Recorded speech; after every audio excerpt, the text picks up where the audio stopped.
제15장 효에 대해서 풀이하겠습니다. 가, 효의 본의, 백행개원어 효. 사람의 행은 모두 효에 근원하여 행해야 한다. 봉우수 스님 자경구다. 효가 근본이라는 말씀이시다.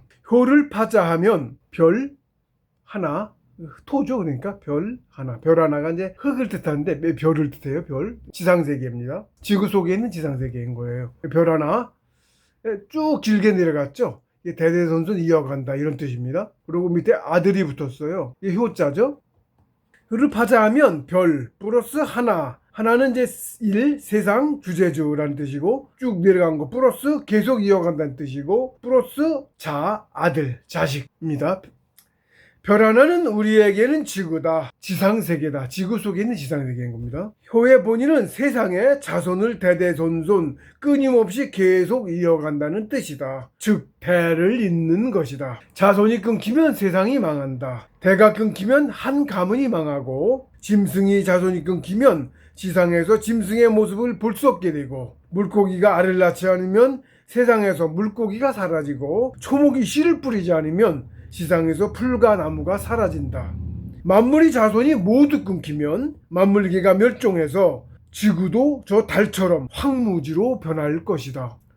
그것은 곧 상천에서 만물을 기르시는 뜻이 좌절됨을 뜻한다. 고로 자손을 많이 낳아서 만물을 번창시키는 것이야말로 상천의 뜻을 잘 봉행하는 것이다. 효가 잘 행해지는 것이다. 만물이 살아가는 목적은 불멸하는 원신, 사람이 되는 것이고, 그것이 상천에서 물질계를 열어 만물을 화육하시는 까닭이므로 만물은 성인, 우리 사람 어른 됐다는 성인, 이제 한자는 발음이 다 같죠. 그 다음에 이제 성스러운 사람 성인이고, 그 다음에 별성자 성인, 혹성인, 무슨 성인 하듯이 예를 들면 다 같은 발음이죠. 성인 뜻이 다 같아요. 조금씩은 좀 차이가 있지만 같은 뜻입니다. 원래는 본질을 보면 같습니다. 전에는 또 한자가 따로 별도로 없었을 때, 한자 없었을 때는 이 발음 하나로 다 같이 썼죠. 같은 뜻을 다 갖고 있어요. 실제로 다른 글자들도 사실은 전부 그렇습니다. 제가 이제 정성성자 가지고 풀이해 놓은 게 있습니다. 근데 그건 하나의 복이고 실제로 거의 다 같다. 들여다보면 다 같아요. 그래서 만물은 성인을 이루는 것이 최고의 효가 된다. 그래서 정신공부를 대효라고 한다. 효가 경천애인인데 경천이 효예요. 하나님이 처음 사람? 가장 큰 할아버지신 거거든요. 근데 또 효가 왜 중요하냐면, 대를 잇는 게 왜 중요하냐면 살아나올 수가 없어. 문이 닫히면. 좀 쉽게 만물이 하나도 없잖아요. 생명체 하나도 없죠. 사람도 없고 동물도 없고 아무것도 없죠. 거기에 살 수도 없죠. 저희도 당연히 가서 살 수가 없어요. 환경조차도 살게 안 돼 있죠. 먼저 만물이 번창해야 되고, 그러면은 공기가 생겨나. 전기가, 대자연 전기. 만물이 없는 곳엔 전기가 없어요. 그 전기를 우리가 들이쉬고 살거든. 음식은 보름을 안 먹어도 살지만, 한풍백화점 같은 얘기가 있고 매몰되거나 했어도 보름은 물만 먹고도 살아요. 근데 공기는 어때요? 5분 10분만 숨을 못 쉬어도 죽죠.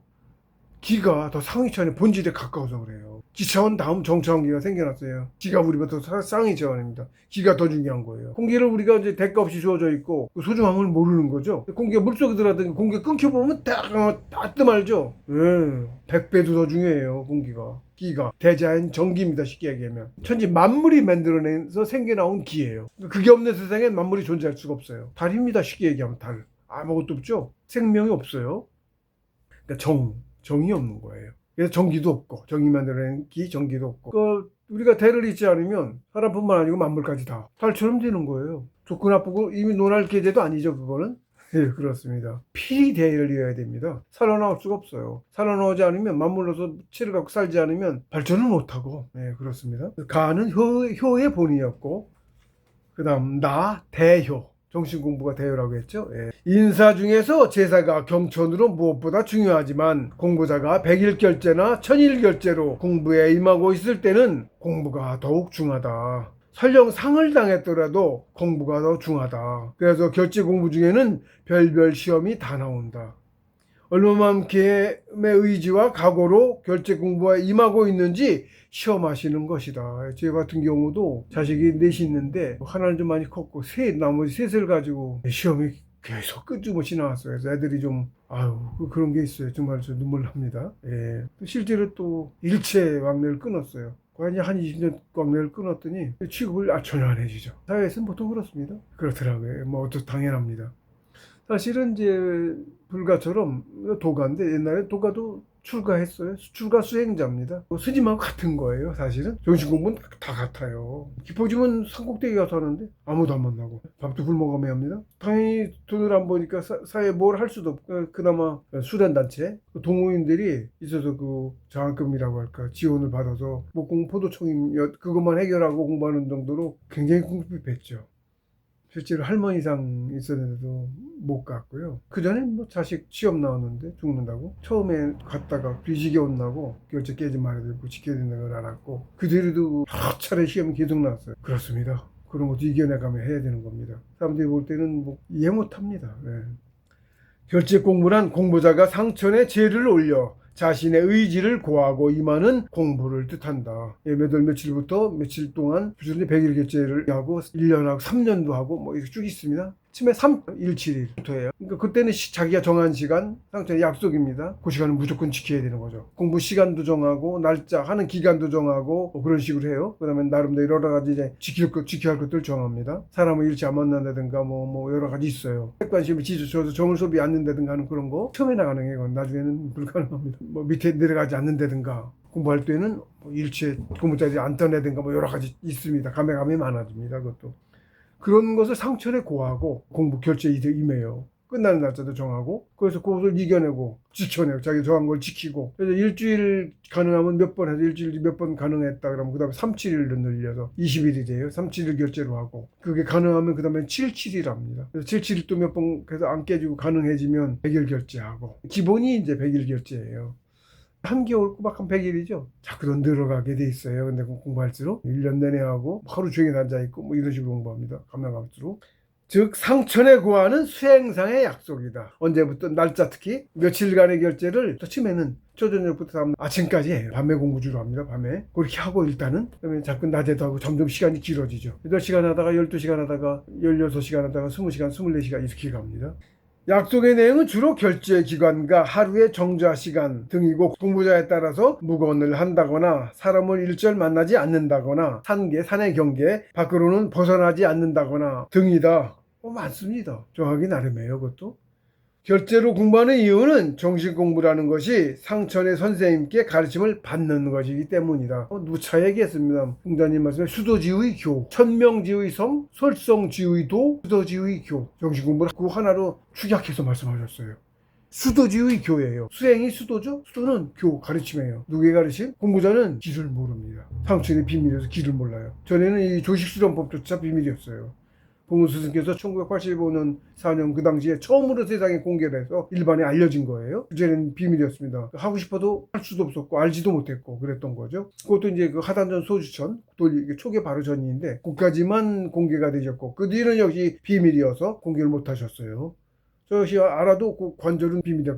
말할 수가 없습니다. 비밀입니다. 그러니까 길을 몰라요. 길을 못 가죠? 왜 못 가요? 그러니까 어떻게 가르치며요. 그래서 선생, 산신입니다. 지상세계 이런 우리 사람이 아니고 상천의 신선들한테 가르침을 받는 거예요.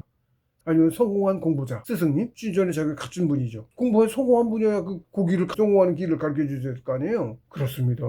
모르면 역시 둥그런 잡는 소리에 지나지 않아. 그런 거예요. 그래서 성공자인 스승, 이미 신선 이상인 거지. 그래서 산신으로 봉해져 있어요. 신선들이 지도임무를 행합니다.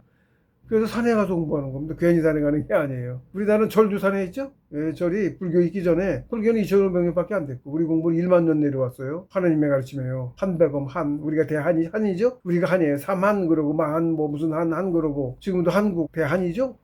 한이에요. 하나님 아니에요. 그 글자가 한단곡이 그러는데 발굴한 그거 아니고 한입니다. 한강이죠? 맨 한이에요. 우리 가만 보세요. 말에 한이 많아요. 뜻도 엄청나게 광범위하고 하나님 한. 우리도 한이에요. 그래서 하나님 분신이고 자손이고 공부하면 하나님 실제로 한이 이룰 수 있어. 그래서 한입니다.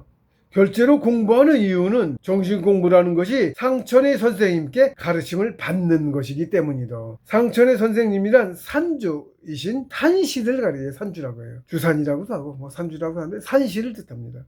결제로 하지 않는 것은 선생 없이 독학으로 공부하는 것과 같아서 똑같은 기간 공부를 해도 그 효과는 천양지차일 수밖에 없다. 그것도 혼자 할 수 있는 것도 그나마 봉수께서 공개해서 하단전 소주천까지 기초입니다. 그게 돼야 그 다음도 있어. 그러니까 그걸 안 할 수는 없어. 그것까지 그러니까 공개를 하신 거야.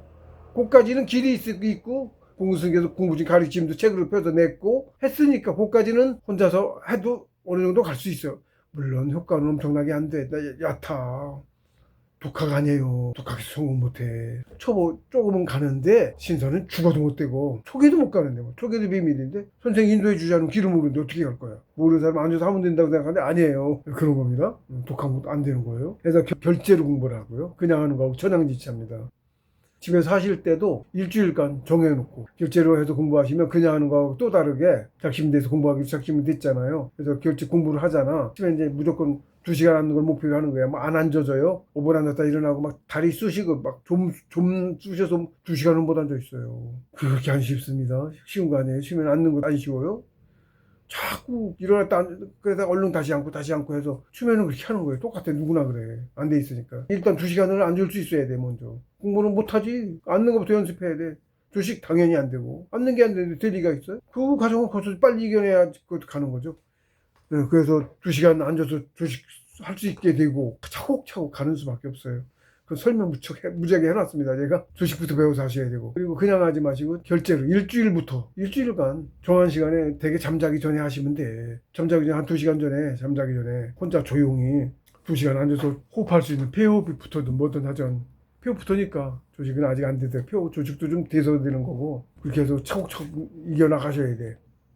그거를 이제 일주일로 해서 그 시간 정한 시간 무조건 지켜야지. 그래서 회식이 있고 되도록 빠져야 되고 안 빠지면은 참금만 하고 술을 안 먹는 방에 음료도 핑계를 대서라도 그러고 어쩔 수 없이 먹었어도 와서 2시간 공부를 못해도 일단 시간은 앉아서 버텨야 되는 거야. 안 하면 깨진 거죠? 깨진 거. 깨면 안 돼. 그 일주일 채우면 점수를 받아. 그냥 할 때는 해도 공부했구나 그걸 끝인데 결제로 하면 결제를 그러면 이제 시험을 또 해. 결제라면. 시험을 합니다. 그래서 그 점수를 줘. 근데 그 시험이 가르침이야. 승급 시험이야. 시험 없으면 안 되는 거예요. 공부 안 가르치는 것 같아. 그렇습니다. 그래서 결제를 해야 되는 거예요. 짧게 일주일씩이라도 결제를 계속 결제를 해야 돼요. 끊임없이. 저도 그랬습니다. 그 다음에 차곡차곡 일주일 하다가 일주일 몇 번 하고 나서 3, 7일 하다가 21일, 3주, 그 다음에 7주, 7, 7일, 그 다음에 100일 결제. 일단 100일 결제까지 가시면 잘 가시는 거야. 틀이 잡힌 거라고 볼 수 있어. 100일 결제까지 해서 가시면. 그래서 선생님께 가르침을 받는 것이어서 결제를 해야 된다. 네, 선생님 시간 맞춰서 오세요. 시간 너무 엄수해야 돼. 늦으면 안 되고. 선생님 기다리셔. 선생이니까. 선생 혼자서도 교가 안 이루어지죠? 학생 혼자 앉아서도 교가 안 이루어지죠? 가르침이라는 것은 선생과 학생이 둘 다 있어야 가르침이 이루어지죠? 그렇습니다. 나 혼자 하는 게 아니에요. 네. 선생 하신 거 와서 기다리세요. 공부 시간 전에 가서 탁 준비하고 향 피우고 정한수 차가운 시원한 물 한 잔 올리고 그냥 하지 말고 그러고 하는 겁니다. 저희 문화는 삼재주예요. 연정교육 받으시고 그냥 하지 마시고 받으시고 삼재주도 조금 하고 해서 하시고 삼재주 3번 하고 합니다. 그 제대로 하는 게 나은 거예요. 빨리 가요. 결제로 하지 않는 것은 선생 없이 독학으로 공부하는 것과 같아서 똑같은 기간 공부를 해도 그 효과는 천양이차일 수밖에 없다. 이런 사실을 알고부터는 결제로 공부에 임하지 않을 사람은 세상에 없을 것이다. 특히 개인교수의 신도를 상처로부터 배정받지 못한 초학들의 경우는 반드시 산에 가서 공부를 해야만 한다고도 말할 수 있다. 지역에서 산에 꼭 못 가도 지역에서 하면 그 지역 담당 산신이 있어요. 꼭 있습니다. 산신 근처에 산은 없어도 더 큰 넓은 산에 넓으니까 매 산마다 산신 없어요. 신선이 이렇게 안 많아. 네, 그렇습니다. 근데 어쨌든 관할이 있어가지고 하면 그 지역 산신이 공부하면 알고 도와줘. 그렇습니다. 열심히 하고 정성이 깊고 하면 나타내 보이죠. 공부자들이 명산을 선호하는 이유는 명산일수록 선생께서 더욱 훌륭하시기 때문이다. 그렇습니다. 신선도 계제가 있어요. 명산일수록 계급이 높습니다. 그래서 명산을 선호하는 겁니다. 제15장 효, 다항, 시험에 대해서 풀이하겠습니다. 입산 초기 낮에는 글쓰고 밤에는 산으로 공부하러 다닐 때였는데 그때는 시계 대용으로 핸드폰을 가지고 다녔었다. 어느 날 자정이 넘은 시각에 산에서 공부 중에 휴대폰 벨이 울려서 받으니 처였다. 지금 어느 높은 건물의 지붕 위에 올라와 있는데 평평한 옥상이 아니고 경사가 심한 지붕이라고 한다. 그리고 사춘기 딸아이가 자살한다고 지붕 끝에 앉아 있는데 경사가 심해 떨어질 것만 같아서 자신은 무서워 도전히 아이를 데리러 가지 못하겠는데 어쩌면 좋겠냐는 것이었다. 그래서 딸아이가 스스로 걸어 나오도록 부르라고 하였다. 밤새 고민하다가 시험인지는 알았지만 그래도 사춘기 딸아이가 죽는 것만은 막아야겠어서 결제를 깨고 집에를 다녀왔다. 필자 역시 사춘기 때 심하게 방황했었고 불가의 출가를 결심했던 경험이 있었다. 마음이 사람이어서 세상 만사는 마음몽대로 이루어지는 것이다. 방치한다면 정말로 딸의 자살이 성사될 수도 있는 문제였고 필자가 직접 대면하고 조디께 설득하면 얼마든지 미연에 방지할 수 있는 문제였다. 그렇게 집에 다녀오고 결제는 깨졌다. 엄마 후 여러 사람이 함께한 자리에서 후배에게 아주 개망신을 당했다. 발단은 그 후배의 오해로 비롯된 것인데 당시 필자는 성통하고 9년도 더 지난 상황이었음에도 공부된 사실도 알려지지 않았었고 다른 이런저런 이유로 공부자 사이에서 아주 병신 취급을 당하고 있었다. 그런 일이 있었습니다. 그게 또 공부라 그래요. 그것도 일부러 이렇게 하기도 합니다. 그런 걸 당해야 공부가 돼요. 그런데 그런 개망신을 당한 이유가 바로 결제를 깼기 때문이라는 생각이 문득 뇌리에 떠올랐다. 느닷없이 그런 생각이 그냥 떠오를 까닭이 없다. 즉 필자의 개인 담당 교수이신 신도께서 일러주신 것이었다. 시험에 졌기 때문에 지금 이럴 꼴을 당하는 것이다 라는 뜻이었다. 그렇다고 알아줘요. 못 알아먹으면 안 되잖아요. 알아줘요. 그리고 유사한 것들을 자꾸 해오기 때문에 그렇다는 걸 알아요. 뭐 한두 가지가 아니고. 신도께서 필자의 공부를 위하여 일부러 소작하셔서 그렇게 개망신당하는 상황을 연출하신 것인데 당사자인 필자가 그 점을 알아차리지 못하고 그냥 지나쳐서는 의도하신 바가 헛수고가 되기 때문에 그 점을 알려주시느라 제가 못 알아먹으니까 그런 생각이 내리에 떠오르는 것이었다. 며칠 뒤 행사가 있어서 공부자들이 많이 모인 자리였다. 공부 중에는 연정원 행사에도 참석하지 않는 사람이 필자인데 그 자리에 보이니 질문이 이어졌고 딸아이 문제로 결제가 깨졌다는 말이 나왔다. 그러자 그 말을 들은 한 공부자가 성공하기 전에 마지막 시험으로 자식을 버리라는 시험이 나온다 라고 봉우 스님께서 말씀하셨다고 하는 것이다. 이 또한 신도께서 그 공부자의 입을 빌려서 필자에게 얼마 전에 그 시험이 바로 봉우 스님께서 후배들을 위해 미리 안배해 놓으신 말씀과 같은 바로 그 마지막 시험이었다고 강조하신 것임을 알 수 있었다. 그렇게 알아줘요. 필자가 그렇게 개망신을 당한 것도 아직도 시험의 중요성을 정확하게 인지하지 못했기 때문에 그런 경험은 비슷한 건 있었지만 그건 좀 몰랐었고 해서 그런 말을 들은 적도 없고 저는 그래가지고 모르고 있으니까 못 알아먹으니까 사람의 입을 빌려서 직접 그게 그거다라고 말씀하신 거예요. 그렇습니다. 가르침입니다. 전부 다. 그러니까 중요성을 정확하게 인지하지 못했기 때문에 재차 좀 더 정확하게 그 공부자의 입을 빌려서 성공하기 전에 마지막 시험이라고 뜻을 전하신 것이었다. 이것이 마지막 시험이니 이 시험만 이겨내면 성공한다라는 당근이었다. 개망신은 채찍이고 당연분만 합니다. 공부자 입을 빌린 전호는 당근이었다. 신도께서는 그렇게 당근과 채찍으로 길을 인도하였던 것이다.